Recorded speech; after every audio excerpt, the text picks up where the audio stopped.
Trilha 4. Atração e Employee Experience. A era dos quiet. Por que tantas pessoas estão emocionalmente desligadas de seus trabalhos? Convidados: Luciano de Paula, Mapa HDS, Marcelo Teixeira, Carpe Diem e Renan Sinac, Leme Consultoria. Moderador: Daniel Consani.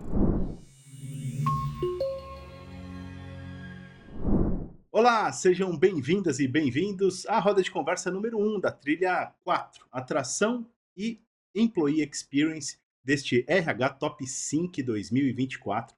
Você sabe, o RH Top 5 reúne apenas empresas e profissionais indicados, que conquistaram a indicação ao Top F+, de RH deste ano, deste ciclo de 2024. Nessa atividade, a gente vai falar sobre a era dos quiet e tentar entender por que tantas pessoas estão emocionalmente desligadas dos seus trabalhos. Claro, antes disso, antes da gente entrar na nossa roda de conversa, eu vou me apresentar e me audiodescrever. Eu sou Daniel Consani, CEO do Grupo Top RH, e eu sou um homem branco, eu tenho estatura mediana, olhos castanhos, cabelos curtos e barba e bigodes curtos também. Eu estou no meu escritório, em um ambiente bem iluminado, com paredes neutras e alguns objetos de decoração. Estou vestindo uma camiseta preta. Bom, bora falar do nosso tema hoje, a era dos quiets, e falar também de saúde mental e do fato das pessoas estarem cada vez mais distantes dos seus trabalhos do ponto de vista emocional e mental também. Quem vai participar hoje comigo da atividade é o Luciano de Paula, CEO da Mapa HDS. A Mapa HDS é uma empresa que está indicada ao Top F+, de RH na categoria Soluções em Testes e Avaliações para o RH. Também participa o Marcelo Teixeira, gerente corporativo de RH da Carpe Diem. A Carpe Diem está indicada na categoria Consultoria para RH. E também participa o Renan Demarque Sinac, CSO e diretor de Estratégias e Serviços da Leme Consultoria, que está indicada na categoria Consultoria para RH. Gente, eu agradeço imensamente a presença de todos vocês e convido agora para vocês também se descreverem, a começar pelo Luciano. Luciano, fica à vontade. Olá, como estão todos? Então, como falaram, meu nome é Luciano de Paula, sou CEO da Mapa HDS, Mapa Human Data Science. Me descrevendo, homem, altura alta, bem careca, óculos, camisa rosa, luz escura, fundo alguns prédios aqui atrás de mim. Esse sou eu. Maravilha. Luciano, obrigado. Agora passo a palavra para o Marcelo. Olá pessoal, muito bom dia, prazer, eu sou Marcelo Teixeira, sou gerente corporativo aqui na Carpe Diem. Fazendo minha descrição, eu sou moreno, da cor clara, moreno claro, os cabelos castanhos escuros, barba negra, olhos castanhos, estou com uma blusa azul, crachá da minha empresa, da cor laranja. Estou na sala aqui da Carpe, atrás de mim tem o logo da empresa e esse sou eu. Obrigado, Marcelo. E agora a palavra está contigo, Renan. Olá, bem-vindas e bem-vindos. Meu nome é Renan Sinac, eu sou diretor de Serviços e Estratégia da Leme, uma consultoria na área de gestão de pessoas. Estou no meu escritório, aqui no meu home office privativo, em casa, de camiseta azul, sou branco, estatura média, olhos claros, uma barba ralinha e sou o papai da Marina. Maravilha, parabéns, papai da Marina. Gente, para começar a nossa conversa de hoje, eu acho que faz sentido a gente tentar investigar ou averiguar por que é que a gente está vivendo nessa era dos quiet, né? E normalmente quando a gente fala de quiet, a gente está falando de quiet ambition, quiet firing, quiet quitting, todas essas palavras que parecem modismos ou novos jargões do RH e tudo mais, ou do universo do trabalho, mas eles têm uma coisa em comum, eles são quase todos eles têm um viés negativo, digamos assim, ou uma conotação negativa. E todos eles, de alguma forma, se referem ao fato das pessoas estarem na empresa de corpo, mas não de alma, digamos assim. Ou elas estão, de fato, desligadas emocionalmente do trabalho, e isso se dá por uma variedade enorme de razões. Eu queria começar o nosso bate-papo provocando o Luciano para que a gente, de fato, entenda por que a gente está vivendo neste momento e nesta era algo assim, né? Por que tantas pessoas se identificam com esses conceitos quiet e qual lição, né, o surgimento desses termos podem ser extraídas para os profissionais de RH? Luciano. É, eu acho que para a gente discutir esse ponto, né, primeiro, ele é extremamente relevante e quando a gente tem esses termos aparecendo, que de vez em quando eu chamo, esses termos são capas de revista, hoje são as capas de alguns blogs, eles vão estar falando de uma realidade ou de uma repetição muito grande que vem acontecendo nas empresas. É, das empresas eu vou para o mundo do trabalho, e do mundo do trabalho eu vou para as pessoas. A gente vem aí nos últimos anos passando por grandes mudanças, grandes transformações em relação às pessoas e a relação das pessoas com o trabalho. Essas mudanças vieram, primeiro, da gente ter um trabalho não digital, de um trabalho, um começo de um controle digital, depois a gente teve uma mudança para um empoderamento do indivíduo na relação dela com as mídias e também com o meio do trabalho. E tivemos aí uma grande mudança nos últimos tempos, que impacta toda essa estrutura emocional que nós temos hoje, que foi a pandemia. Não temos ainda como colocar de lado esse capítulo que todos nós vivemos e estamos aqui, mas foi um capítulo que trouxe também uma grande mudança para o ser humano. Então, se a gente está falando a respeito dessa nova visão, a respeito do trabalho, passa por aspectos da mudança do ser humano, a relação dele com o trabalho, e com isso, esse empoderamento ou mesmo uma revisão em relação a como é a centralidade do trabalho na vida das pessoas. A gente se concorda que a gente traz essa visão negativa, muitas das vezes esses termos eles trazem uma visão negativa, mas ele tem que trazer para as empresas uma revisão da forma de se relacionar com os colaboradores, já que os colaboradores estão fazendo uma revisão em relação a como relacionar com as empresas. Então, nesses termos, tem um que não aparece no inglês, mas que é também muito forte, que é o presenteísmo. Então, ele é também um ponto relevante a ser colocado dentro desses termos, como a pessoa que está ali de corpo, mas não está de cabeça, alma, podemos assim dizer. Então, o primeiro ponto que eu coloco é uma grande mudança na relação do indivíduo com o trabalho e a visão, a centralidade do trabalho na vida dele. As empresas precisam investigar e entender esse aspecto para, a partir disso, começar um trabalho ou um desenvolvimento e acompanhamento. Fantástico, Luciano. A partir daí a gente já tem um panorama bem rico para discutir, mas antes quero convidar agora Marcelo também para dar o seu panorama. Bom, eu acho que o quiet quitting, né, que é o termo aí americanizado que nós estamos utilizando, que está agora em alta, para justificar algo que, ao meu ver, sempre existiu. É claro que esse movimento ele surgiu mais forte pós-pandemia, devido às pessoas repensarem muito como elas estavam levando a vida até então. Acho que a pandemia ela abriu os olhos das pessoas em como elas estavam vendo esse equilíbrio da sua vida profissional e pessoal, e começaram a colocar a sua vida pessoal, né, mais em evidência. Então, quando nós falamos num pós-pandemia, as empresas ficaram um tempo na inércia, eu diria. Então, quando as coisas começaram a retornar, eles precisaram, então, dar gás, fazer com que as coisas de fato acontecessem, para fazer com que a economia girasse. Então, consequentemente, com esse impulsionamento, né, do fim da pandemia e o retorno do trabalho, e aí eu digo trabalho remoto ou presencial, as cobranças elas vieram para que as coisas acontecessem mais rápido. Então, com essas cobranças, acho que houve também uma sobrecarga em relação a cobranças a esses profissionais para que eles produzissem mais, para que eles entregassem de uma forma diferenciada. Então, as pessoas já não estavam mais nesse ritmo. Eu acho que, devido a esse momento de reflexão em relação às suas vidas e como eles estavam levando isso, e então fez com que as pessoas elas deixassem de levar o trabalho com aquela carga que tinha antes e colocaram a sua família, é, é, os seus parentes em primeiro lugar. Perfeito. Marcelo. Renan, como é que você vê essa questão?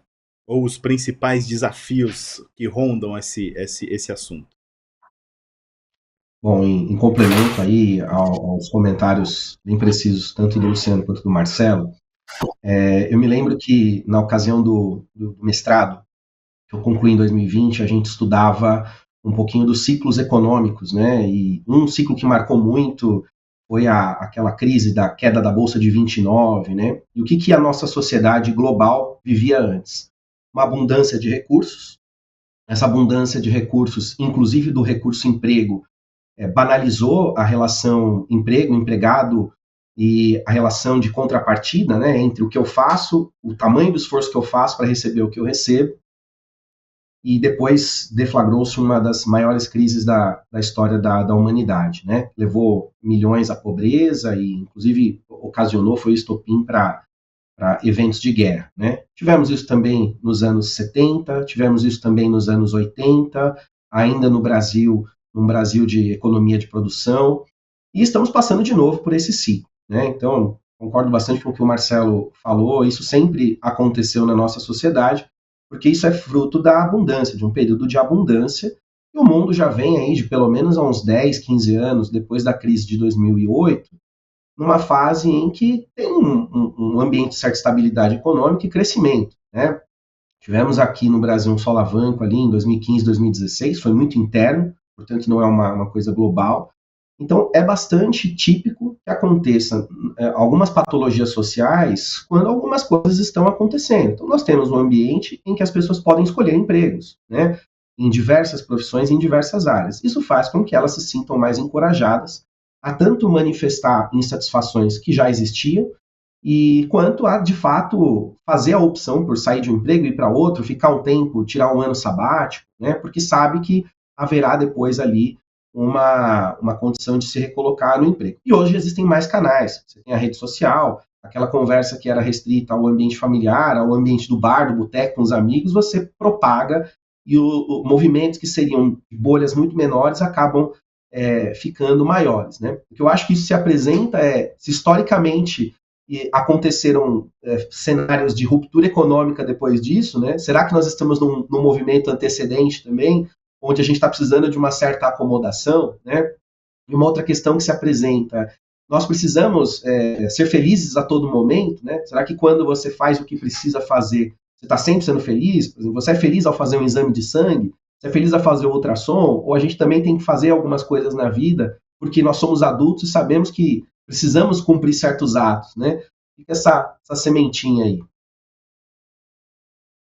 Fantástico, Renan. Agora, eu acho que é muito precisa a sua análise do ponto de vista econômico, de como o momento atual econômico do mundo nos pressiona para ressignificar nossa relação com o trabalho, ou até de mostrar certa insatisfação com o trabalho e tal, porque a gente tem condições, digamos assim, de escolher o trabalho, como você falou e tudo mais. Mas me parece, Renan, e aí direciono a pergunta para você também, mais uma provocação em cima daquilo que você trouxe. Assim, e aí tá muito na fala do Marcelo, tá muito na fala do Luciano também. Os dois falaram da pandemia, né? Que óbvio que a pandemia e o deslocamento do trabalho, digamos assim, do físico ou do presencial, muito mais para o híbrido, para a distância e tudo mais, ou a digitalização dos processos profissionais e tudo mais, ele ajuda a dar uma esvaziada no significado. Parece que a materialidade do trabalho se esvai e parece que o significado do trabalho também diminui, digamos assim. Isso na pandemia também houve um movimento em que a gente a centralidade, acho que foi o Luciano que falou, né? A centralidade do trabalho na nossa vida deixou de ser tão presente, né? A nossa vida pessoal passou a rivalizar com o trabalho como protagonista das nossas atenções. Renan, eu te provoco, na verdade, para entender se, do ponto de vista econômico, como eu falei, me parece que a sua análise é muito precisa. Mas acho que tem mais aí, né? Que tá trazendo. Tá mais subjacente essa nossa insatisfação com o trabalho, com a vida profissional de modo geral. O que você acha? Daniel, acho muito legal a sua provocação e o tom que você utilizou para amaciar uma situação que todos nós percebemos, né? Por exemplo, o meu pai é o 11º filho de uma família de 12 filhos. Então havia uma escassez muito grande de recursos, uma divisão da atenção entre as pessoas, uma necessidade até de conquistar o seu próprio espaço dentro da família. Eu já sou o filho caçula de uma família com 2 filhos. Então meu pai tinha 11 irmãos, eu só tenho mais um irmão. E eu tenho uma única filha. Cada uma dessas gerações vem proporcionando para os seus sucessores uma condição de vida muito melhor, condições de escolher, algum legado cultural, algum legado econômico e algum grau de conforto também, né? Então, eu acho que tem essa questão do trabalho digital, tem essa questão das pessoas tentarem criar uma rivalidade menor entre vida profissional e vida pessoal, mas também tem um grau de consciência maior, né, de cada um dos indivíduos, porque já vieram de famílias mais estruturadas, mesmo as famílias com menor renda, é possível observar nos estudos do IBGE, elas vêm tendo menos filhos, né? Tanto é que mundialmente há uma redução demográfica. Então eu acho que isso também conta bastante. Nós preparamos os nossos filhos hoje com um conceito de felicidade diferente do que as gerações anteriores, que eram preparadas para o conceito de sobrevivência. Isso também eu acho que pega bastante, né? Mas eu volto a colocar assim, nem tudo precisa ter significado, né? Para também não entrarmos numa tônica de que toda atividade as pessoas vão se engajar pelo significado. Existem atividades que não são tão entusiasmantes, existem coisas que nós temos que fazer na nossa vida, que nós temos que fazer na nossa vida, né? E que, às vezes, esse conflito das gerações, principalmente mais recentes, entre encontrar um porquê viver no ambiente de trabalho, eu tenho medo dessas gerações acabarem percebendo tardiamente e olha, o conceito da sobrevivência também precisa estar presente, né? Nós não vivemos apenas de felicidade. Mas eu concordo com você que o digital, ele nos desconecta um pouco e às vezes faz com que a gente busque significado em coisas que talvez nem tenham. Esse é o meu comentário, Dani. Eu queria tomar a liberdade de contribuir e dar continuidade à fala do Renan, concordo bem. Eu sou meio fora da curva, Renan, tenho 3 filhos, então, então às vezes até por isso estou um pouco Meus careca parabéns, demais. cara.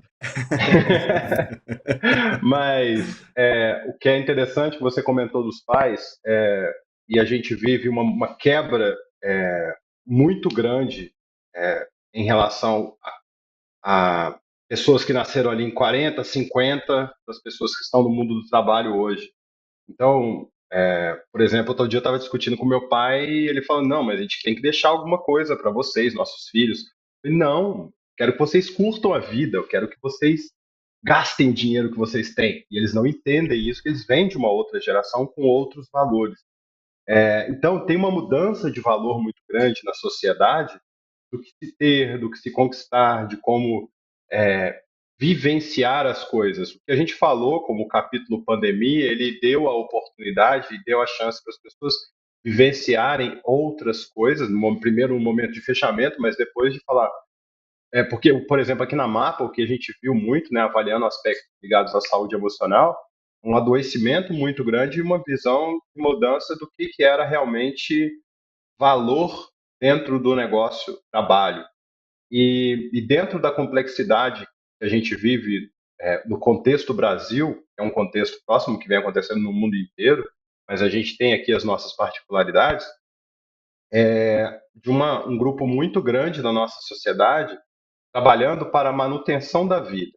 A gente está aqui tendo uma discussão em nível de gestão, direção, C-level, e a gente está discutindo aspectos mais complexos do dia a dia do trabalho, trazendo, como, por exemplo, um ponto como felicidade. A gente tem essa opção, mas grande parte da população está trabalhando para a manutenção da vida. E o que significa isso? É eu poder sair, trabalhar e passar num supermercado, em um lugar que eu vou comprar alguma coisa, não ter muitas opções, é aquilo que eu tenho, eu trago meu alimento para casa e volto no dia seguinte para trabalhar. Então, isso tudo mostra que a gente também não pode ter uma visão em relação ao que se coloca hoje como valor e relação das pessoas com o trabalho. Ele é muito mais complexo.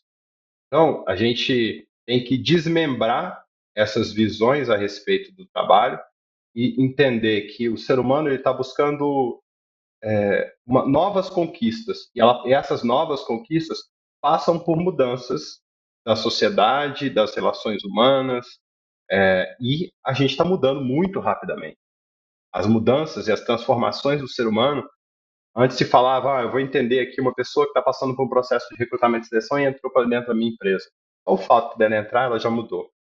No processo que ela começa a vivenciar, por exemplo, como eu brinquei, tenho 3 filhos, passei por 3 grandes mudanças na minha vida, e a gente precisa entender esse processo todo de mudança.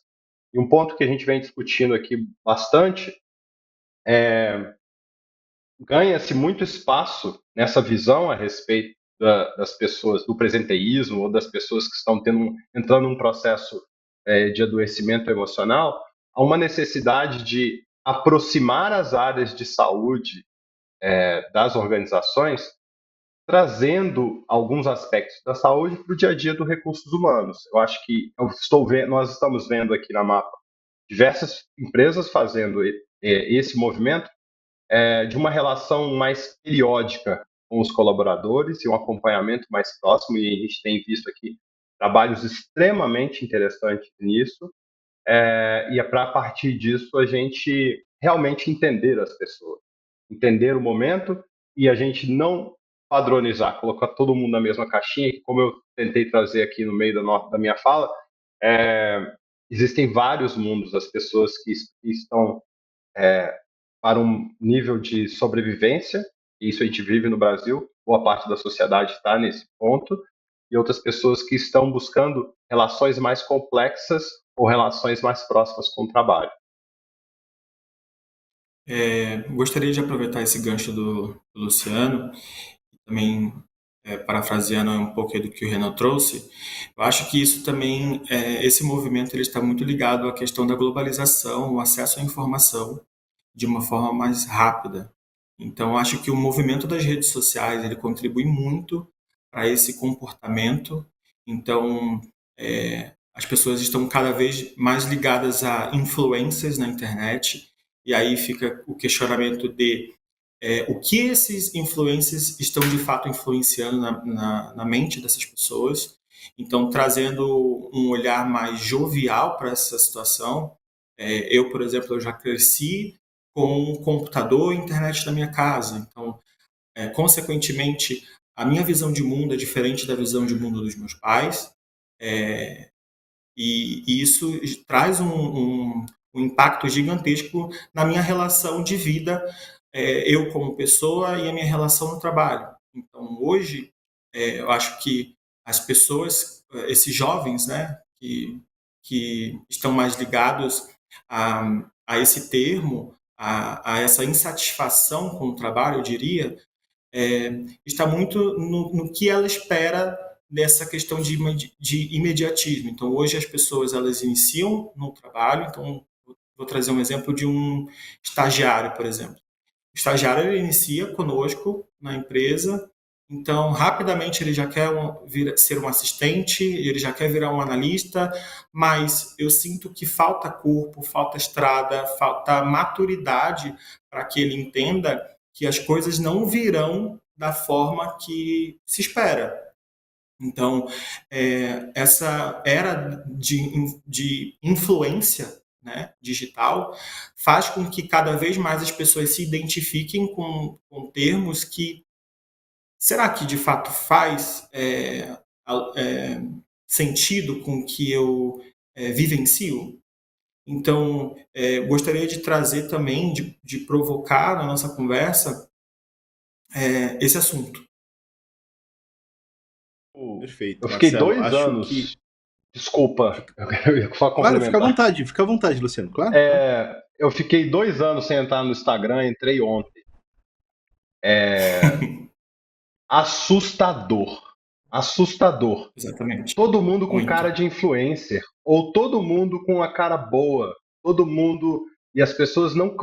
Tem muita gente já criando uma visão crítica a respeito disso, mas é assustador o que está se fazendo com um modelo de felicidade, de tá tudo bem, estou fazendo isso, estou viajando, estou entrando no avião.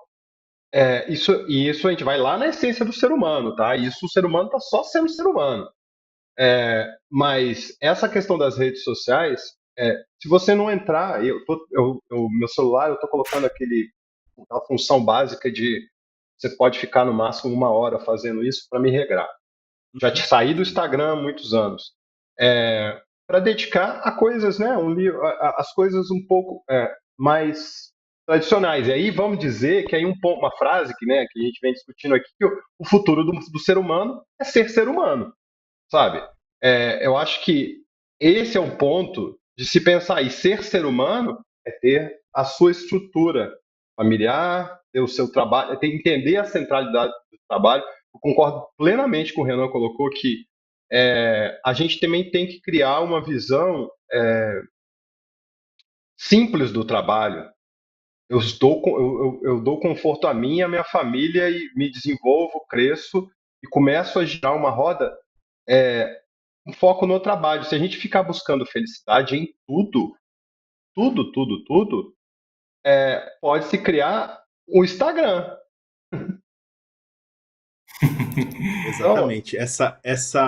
Essa bolha de falsidade, né? Ou de uma felicidade falsa. Acho que essa provocação do ficar procurando alegria, felicidade, satisfação e prazer em todas as ações da vida, além de irreal, ela é até infantil, né, gente?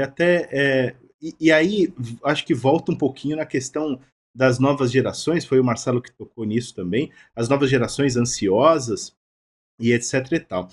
Gente, para a gente caminhar para um pouquinho pro que o RH, ou pro papel do RH nisso tudo, eu queria até resgatar, acho que na primeira fala do Luciano, ele diz, pô, as pessoas estão ressignificando, né, ou revendo, digamos assim, as suas relações com o trabalho, mas as empresas, né, o trabalho também pode fazer o movimento inverso, digamos assim, e rever, né, de que maneira a gente está gerindo pessoas e tudo mais, e eu imagino que o RH possa ter um papel super protagonista nisso. Renan, como é que você vê o papel do RH nisso tudo? Quer dizer, se a gente caminhar para algo, como você falou, e o Luciano resgatou agora, de simplificarmos o trabalho, né? Quer dizer, também a gente parece querer superdimensionar algumas questões quando elas podem ser de fato mais simples. Você imagina que o RH possa ter um papel instrumental nisso? Sim, sim. Cara, eu trago assim, uma reflexão bem importante, que é entender em cada segmento econômico qual é o trade-off. Qual é o trade-off daquele segmento econômico? Então, por exemplo, você vai trabalhar no setor bancário. O setor bancário, ele já tem uma tradição, ele já tem uma inércia. É muita pressão por resultados, são negócios muito rentáveis e que a divisão do bolo é extremamente generosa. Mas você precisa suportar a pressão e a carga que aquele segmento tem, que é uma tipicidade do segmento, e que não vai mudar porque eu, Renan, me submeto à pressão com mais dificuldade do que os outros. Mas isso tem que estar claro desde o onboarding. Qual é o trade-off? Né? Então, eu vou trabalhar no segmento financeiro, no setor financeiro, é um setor que as pessoas trabalham até muito mais tarde, a cobrança por metas é agressiva e os bônus são violentos. É isso. Esse é o trade-off. Né? Não, eu vou trabalhar, de repente, no terceiro setor. Vou trabalhar no Sistema S, eu vou trabalhar numa ONG. Provavelmente, o seu trade-off vai ter muito mais uma relação com significado no seu trabalho, na sua jornada, do que com recompensa financeira. Porque vende-se o almoço para comprar a janta. Né? Essa é um segmento bastante difícil. Qual é o meu trade-off se eu for trabalhar no setor público? A estabilidade, longo prazo. Provavelmente uma remuneração até boa, né? Hoje o setor público paga bem, mas também os descontos são elevadíssimos, principalmente os previdenciários. Então, assim, a gente precisa entender esse trade-off. E muitas vezes eu vejo que o RH, como a gente tem essa questão da popularização do que é o certo a se fazer, o RH às vezes não consegue decodificar o que é o certo a se fazer naquela empresa. Então, qual é o trade-off da sua empresa? Às vezes eu converso com alguns RHs, a Leme tem quase 30 anos de existência, né? Somos hoje em 62 colaboradores. E o que a gente tenta falar para o nosso time de consultores e tal é assim, se você estiver atuando num projeto, cara, tenta entender qual é o trade-off, qual é a contrapartida. Tem empresas que o trade-off é carreira, tem empresas que o trade-off vai ser ambiente, mas tudo tem uma relação de balanceamento. Você não vai ter a empresa que paga super bem, com o bônus super agressivo e com o ambiente super ameno, porque essas coisas não se encaixam, elas não fecham, né? Há uma dinâmica de cada segmento. Então, eu acredito que tudo começa no onboarding e numa clareza do próprio time de RH saber qual é a contrapartida se trabalhar aqui, né? Trabalhar numa empresa pequena não é a mesma coisa que trabalhar numa empresa grande. Trabalhar numa mineradora não é a mesma coisa que trabalhar numa farmacêutica. Um é mais, depende do preço internacional do produto, o outro depende mais da relação regulatória para ele vender mais ou vender menos, né? Então, eu entendo que os RHs precisam entender um pouquinho melhor o que o negócio faz, quais são os trade-offs que ele é capaz de proporcionar e vender aquele valor para as pessoas que têm interesse em serem capturadas por aquele valor. Se a pessoa busca significado, provavelmente não vai ser o bônus que vai chamar a atenção dela, né? E às vezes eu acho que há uma certa contrainducente isso, porque parece que há um modelo replicável, mas não há. O RH precisa entender da própria empresa para poder vender para as pessoas que se interessam pelo perfil daquela empresa uma boa estratégia, um bom plano de presente e de futuro. E vocês têm percebido esse grau de maturidade no RH? Pergunto primeiro para o Luciano. O RH tá preparado para esse quadro que a gente está traçando na nossa conversa, Luciano? Como é que você tem percebido isso na sua dinâmica com profissionais de gestão de pessoas? A gente lida aqui com em torno de 400 RHs. Então a gente tem uma amostra interessante em relação a isso. Isso vai, assim, a gente tem um perfil de empresas maiores e esse perfil de empresas maiores, sim, já tem uma visão um pouco melhor e concordo plenamente com o ponto colocado, né? Eu acho que, não sei se recordo bem, mas uma expressão, mas todo pé tem seu chinelo velho, alguma coisa nesse sentido, mas eu acho que tem muita gente aí, tem muita gente boa no mercado, muita gente entendendo bem as relações do trabalho. O Brasil se desenvolveu bem nos últimos anos em relação a pessoas e a globalização deu essa oportunidade, e a digitalização deu essa abertura para a gente ter essas boas relações estruturadas. Então, a gente, em relação ao RH, eu acho que tem sim um trabalho sendo feito, trabalho bom sendo feito. Em alguns casos, se colocam pessoas, já que já tem algum raciocínio estratégico dentro do RH, mas para atividades muito operacionais. Então, a gente ainda tem um RH muito operacional, a gente vê muita gente pagando incêndio, e isso não deveria ser, já que hoje a gente tem tecnologia para suprir toda essa etapa do dia a dia, né, das questões operacionais, mas a gente tem sim um divisor de águas na entrada de novas tecnologias e uma melhoria dessa visão em relação a quais são as atividades. Tem um ponto que está próximo ao RH, mas que ainda tem muito a se desenvolver, que são as próprias lideranças. Porque não adianta ali o RH ter ali uma boa visão do que precisa ser feito, fazer todo um processo, se todos esses valores e tudo que está ali colocado como objetivo estratégico da organização, isso não está espelhando nas lideranças, e as pessoas entram para as organizações, na hora que entram lá dentro é uma máquina de moer. Então, não cabe apenas o RH, e também não cabe a responsabilidade toda também para as empresas, cabe também às pessoas. Elas buscarem seu desenvolvimento, elas procurarem os seus subterfúgios para ter uma melhor saúde. Então, essa questão toda que é colocada em relação ao burnout, a responsabilidade do burnout não é 100% da empresa. A pessoa também tem que ter suas proteções para poder ter seu desenvolvimento, seu acompanhamento. Então, respondendo finalmente de uma forma mais objetiva à pergunta, eu acho que o Brasil, até conversando com algumas empresas na Europa, o Brasil é uma referência assim, de um trabalho de qualidade, ainda não passou ainda por toda aquela transformação digital que falava-se há muitos anos atrás. Agora, tem muita coisa acontecendo, ela precisa trazer mais tecnologia para suprir questões operacionais, para ela ser cada vez mais inteligente e ela conseguir embrenhar esses aspectos dentro da organização, principalmente das lideranças. Perfeito. Marcelo, e na sua experiência junto aos clientes da Carpe Diem, como é que você tem percebido também a atuação do RH, o grau de maturidade do RH para lidar com esses temas e, claro, criar um ambiente ou uma cultura organizacional que, de alguma forma, preserve a saúde mental das pessoas?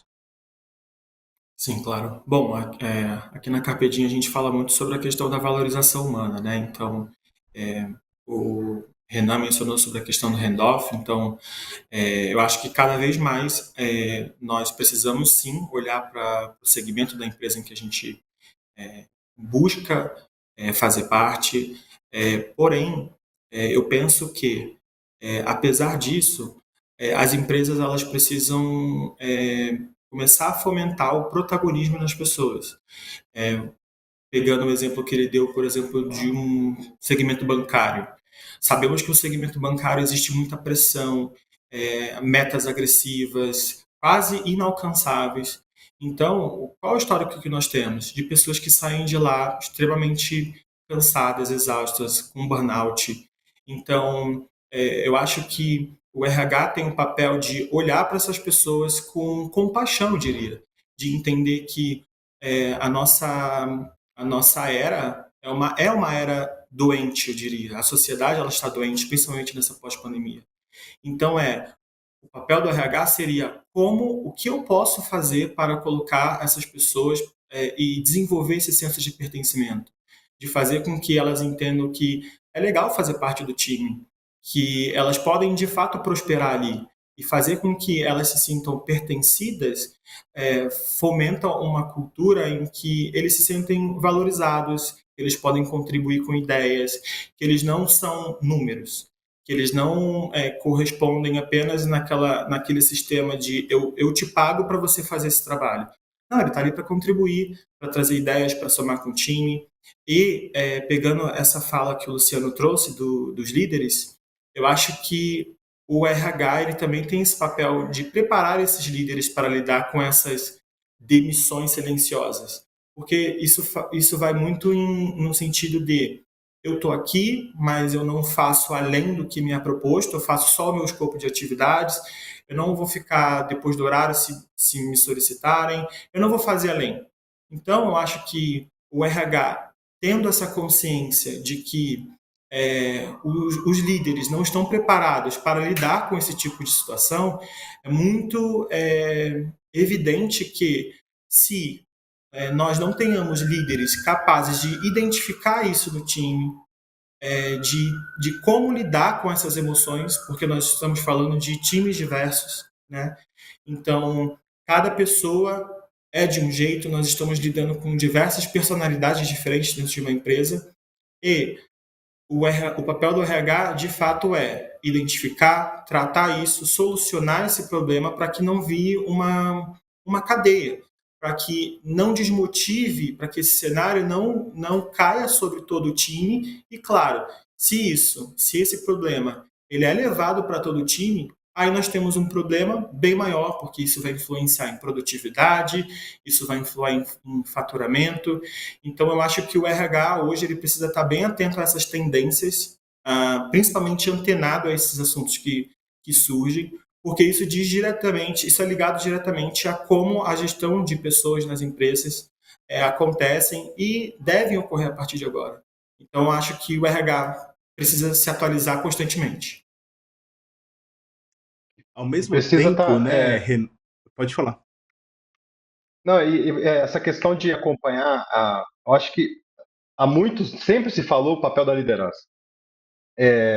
E hoje, o papel da liderança está ficando cada vez mais importante, por até a gente estudar e observar novas formas de relacionamento dentro das organizações. As pessoas elas querem uma relação, então a gente precisa de líderes mais bem desenvolvidos nas questões interrelacionais, de como lidar com pessoas, como entender as pessoas, se colocar no lugar do outro, não olhar assim, quantas vezes aqui na Mapa as pessoas eu chegar para uma pessoa que era ótima e falar assim, olha, sai da empresa, você está precisando viver outras coisas, segue o seu mundo, é, tem outras experiências. E já aconteceu isso tanto, e foi tão bom para a pessoa, e é função da empresa, no meu caso, da minha empresa, achar outra pessoa ótima. E essa pessoa vai seguir. A empresa não é proprietária da vida das pessoas. A pessoa ela está fazendo uma coisa, ela tá doando horas. Doando não, ela está vendendo horas de trabalho. Ela poderia estar fazendo outras coisas para sua empresa. E a partir disso há uma troca. Dinheiro. E ali a gente tem que entender que a gente não é dono dessas relações que a gente tem com as pessoas. As lideranças têm que entender isso. Hoje em dia a gente ainda vê aqui muitos relacionamentos, muitas relações abusivas, muitas relações de assédio. Isso é totalmente inadmissível no mundo que a gente vive hoje. Mas voltando lá para as redes sociais, para o que se coloca, o consumo de informação, de conteúdo que a população recebe, não só a gente pode falar das redes sociais, mas como falar das mídias tradicionais também. O que a população está recebendo de conteúdo, de conhecimento para poder se colocar de uma forma positiva frente às organizações? Então, sim, concordo, Marcelo, há um adoecimento, a gente vê aqui na Mapa, a gente tem dados, há sim um adoecimento da população, há sim um desligamento das pessoas dentro das organizações por cansaço, por estresse, por alto ritmo de informação, por demanda, essa agilidade eterna que se demanda em cima das pessoas, sendo que as pessoas têm 24 horas no dia. Elas não têm que responder nada nas férias, elas não têm que responder nada fora do trabalho. Há uma necessidade de uma revisão dessas relações, porque o digital não é montar em cima das pessoas. Então, há sim o papel da liderança para entender que ele tem que ser um ponto de referência e segurança para as pessoas. Fala-se muito a respeito da questão da segurança psicológica. A empresa tem que atuar com ele para ele entender o que é isso, o que são essas relações. Muitas das vezes a gente vê aqui na nossa empresa, é a primeira vez que às vezes um líder tem um contato com um psicólogo. E isso não é hoje aceitável, não se tenha um entendimento do que é isso e a importância de propagar esse conhecimento para todos, isso em todos os níveis, propagar esse conhecimento para os seus liderados, e a partir disso estruturar novas relações, mostrar quais os objetivos. Aí você vai na essência do trabalho, você vai na essência das relações dentro da organização, para a partir disso passar por um processo de revisão. Há uma necessidade muito grande de uma revisão do mundo e do ambiente de trabalho, e trazendo a área de saúde, trazendo o RH para um ponto estratégico dentro das organizações. E isso a gente, como já colocado, a gente enxerga isso, ela está chegando lá, ela está muitas vezes na área estratégica da organização. E é onde precisa estar, porque os seres humanos são responsáveis pelas organizações, as empresas não funcionam sozinhas. Perfeito. Eu ia só complementar e pedir e passar a palavra para o Renan, só porque assim, me parece que eu perguntei sobre o papel do RH, e a gente sempre pensa assim, isso é muito característico nosso, a gente sempre pensa num papel do RH como vou cuidar de pessoas, né? Ou talvez a gente tenha até uma pegada paternalista, né? De enxergar o RH como a mãe ou o pai das pessoas dentro da empresa e tudo mais, mas me parece que o que a gente deveria estimular como cultura organizacional é a independência, né? A autonomia das pessoas, e em algum momento a gente foi falando sobre isso, de como as pessoas também são responsáveis pelo seu crescimento da carreira e pelo seu Certeza. estado anímico, pela sua saúde física, mental e etc e tal. Quer dizer, Renan, como é que você vê isso também nos clientes da Leme, no sentido de o RH tem um nível de atuação, mas é claro que ele depende das lideranças, da alta liderança, e, óbvio, eu acho que também estimular a autonomia das pessoas e que elas tenham independência, que cresçam por si e busquem os seus caminhos, também me parece ser uma estratégia muito boa para que a gente estimule, digamos assim, a saúde mental. Bom, tem uma coisa que às vezes é um pouco impopular de se falar, mas as empresas são o que são. As pessoas são o que são. E até que se faça uma jornada para você ser alguém melhor ou para essa empresa ser uma empresa melhor, ela continua sendo o que é.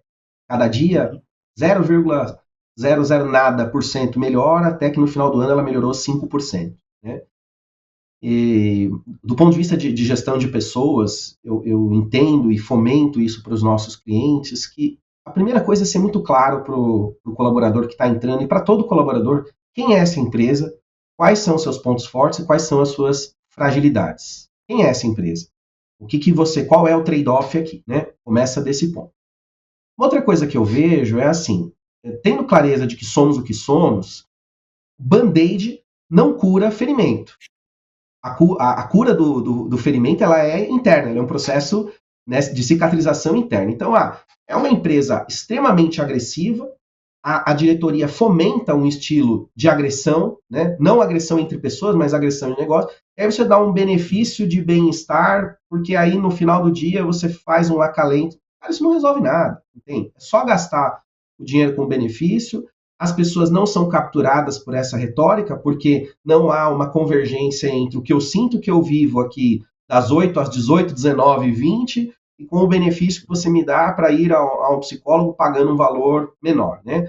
Então, dentro da linha do RH ser claro com o colaborador, também ser coerente. Olha, do ponto de vista de capacitação da liderança, por exemplo, né? Será que não tem um outro jeito de você estimular as pessoas a performarem que não seja pela comparação entre os que performam e os que não performam? Esse é o único... mexer com os brilhos da pessoa só funciona se for desse jeito? Vamos ter conversas claras com essa liderança também, mas às vezes a gente é tão sutil, a gente é tão delicado, né? E fala, olha, você precisa ter a comunicação não violenta. Às vezes, para aquele gestor, pela criação que ele teve, pelas diversas rupturas que ele passou ao longo da vida, ele nem acha que aquilo é ser violento. Ele fala assim, mas eu trabalhei na empresa tal, lá você colocava a foto do cara pendurado com alvo. Então o que nós temos aqui é o céu. É o céu pelos seus parâmetros, cara. Mas pelos parâmetros de todas as pessoas que compartilham com você, comungam dessas metas, isso não é tão bacana, né?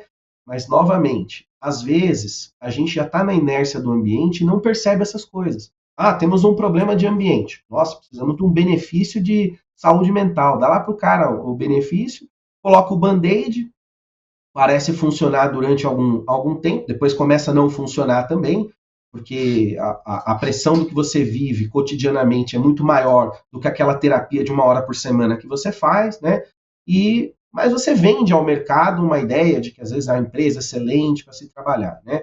Então, o que eu sempre falo para os RHs, assuma a sua vocação, assuma a sua coerência e tente se tornar uma empresa cada dia 0,5% melhor dentro de uma realidade, mas não venda para o colaborador uma realidade que ele não presencia, porque aí não tem como você falar para ele se engajar, para ele viver algo que ele não vive, né? Seria puramente uma retórica. Perfeito. Pessoal, quero agradecer imensamente a participação, a presença de vocês na nossa atividade de hoje. Agradeço ao Luciano, ao Marcelo, ao Renan. E para você que está nos assistindo, quero só deixar o recado para você continuar acompanhando as próximas rodas de conversa aqui no nosso RH Top 5 2024. E também, claro, fica o convite, se você é profissional de RH, para fazer parte do colégio eleitoral que elege os grandes vencedores do Top of Mind de RH 2024. A votação está aberta, a segunda fase de votação está aberta até o dia 30 agora, 30 de setembro. Portanto, fica o convite para você fazer parte do colégio eleitoral e o seu voto pode fazer uma grande diferença para que a gente conheça os vencedores no dia 24 de outubro, na grande festa do Top of Mind de RH. A gente fica por aqui para essa atividade, a gente se vê nas próximas rodas de conversa do RH Top 5 2024. Um grande abraço. As votações para a edição 2024 do Prêmio Top of Mind de RH terminam no próximo dia 30. Acesse, inscreva-se e vote! A entrega do Prêmio Top of Mind de RH 2024 acontecerá no dia 24 de outubro a partir das 17h30 no Tokyo Marine Hall. Adquira seu ingresso com antecedência.